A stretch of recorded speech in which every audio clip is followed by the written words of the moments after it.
గుంటూరు జిల్లా ప్రత్తిపాడు నియోజకవర్గంలో స్థానిక ఎమ్మెల్యే బోర్ల రామాంజనేయులు అధికారులతో సమీక్ష సమావేశం నిర్వహించారు. బట్టి చెరుకూరు మండలం పంచాయతీలకు 1000 కోట్ల నిధులు త్వరలో మంజూరవుతాయన్నారు. నిధుల ద్వారా ప్రాధాన్యత ప్రకారం పనులు చేసేందుకు అధికారులు ప్రణాళికలు సిద్ధం చేయాలని ఆదేశించారు. ప్రతి గ్రామంలో జల్ జీవన్ పథకాన్ని వినియోగించుకోవాలని సూచించారు. గృహాల నిర్మాణం విషయంలో దేశంలో ఎక్కడ లేని విధంగా ఇల్లు లేని పేదలకు 3 సెంట్ల స్థలం ఇవ్వడానికి ప్రభుత్వం సిద్ధంగా ఉందని తెలిపారు. త్వరలో ఎన్టీఆర్ కాలనీలు రానున్నాయని తెలిపారు. 4 లక్షల ఇంటి నిర్మాణానికి రుణం ఇస్తామన్నారు.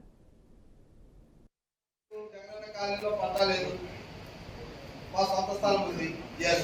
సొంత స్థలం ఉన్నటువంటి వాళ్ళందరూ కూడా అది 2 సెంట్లున్నా సెంటున్నరున్నా మీరు ఇమ్మీడియట్ గా ఎంఆర్ఓ గారికి అప్లై చేసుకోండి.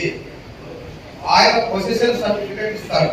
మీరు అందులో ఉన్నట్టుగా ఆ పొజిషన్ సర్టిఫికేట్ ని మీరు ఏఈ గారికి ఇస్తే హౌసింగ్ ఏఈ గారికి ఎండిఓ గారు వాళ్ళ కంపెనీలో కూర్చొని హౌసింగ్ శాంక్షన్ చేస్తారు.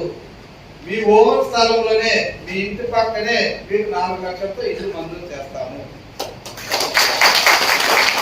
ఇక మూడవది, మన గ్రామంలో మా ఎంఆర్ఓ గారు ఎక్కడైనా గ్రామంలో గవర్నమెంట్ స్థలం ఉంది అనేది నిర్ధారణ చేస్తే మొదటి ప్రాధాన్యతగా ఆ ల్యాండ్ లో భూమి లేని ఇండ్లు లేనటువంటి పేదలకి 3 సెంట్ల స్థలం చొప్పున ఇల్లు ఇవ్వడం జరుగుతుంది. ఒకవేళ మీరు గ్రామంలో ఇదేసారి భూమి ఉండేది, ఇక్కడ మరి ఇంతమంది ఉన్నారు, మేము 2 సెంట్లకి అడ్జస్ట్ అవుతామని మీరు తీర్మానం చేసుకుంటే మాకేం అభ్యంతరం లేదు.